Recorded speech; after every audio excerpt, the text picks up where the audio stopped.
This ride that I'm getting ready to describe, I'm actually very positive was my shortest ride. And the full impact of what happened did not hit me until honestly, like probably 2 years later. So one day I was lifting in the East Bay in Richmond, not far from, actually right across the street from Hilltop Mall. I get a call. And I get a call and I go pick up this girl. And the place where she needs to go is literally 3 blocks away. And I happen to know that the building that she was going to was a medical building because I had gotten my own medical services there. My grandmother lived not far from where I picked this girl up at. And I don't know. I'm not paid to ask questions. I remember thinking it was kind of weird that she wanted to go such a short distance. I'm like, why not just walk? She was not disabled. She was, young, fit. She had something on her mind. Like something was on her mind. Like she was anxious or worried about something. So we like again drive 1 or 2 blocks. I enter the driveway to this, I called it a strip mall, but it's not really a strip mall. It's really just one building there, but the parking lot for the building. And there's a protester there because there is a Planned Parenthood in that building. I knew there was a Planned Parenthood because I used to get my prep there. So I say something nasty about the protester. I say something along the lines of, like, she's not gonna take care of anybody's kids. Like, what is she out here shaming people for?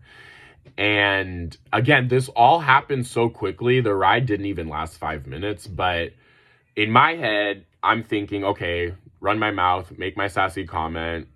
And since this girl paid for a ride, the least I can do is take her right to the front door, since she literally paid to go like 4 blocks. I don't know what the deal is, but again, I don't really care. I'm just here to drive. So I literally get her right up to the front door of this building. She gives me this huge look of this relieved look, like thanks me, runs into the building. And I noticed that she left me like a decent tip.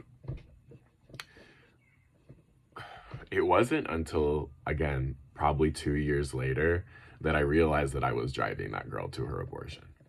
And it blows my mind that she didn't have anybody to go with.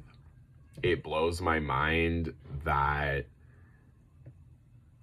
it all happened like so quickly that there was like, it's heartbreaking. It's just absolutely heartbreaking that this girl didn't have anyone to hold her hand while she was going through this.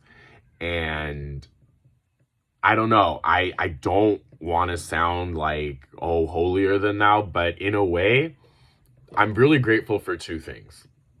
I'm one, grateful that I could do that for her because it was no skin off my nose. I was just out there driving.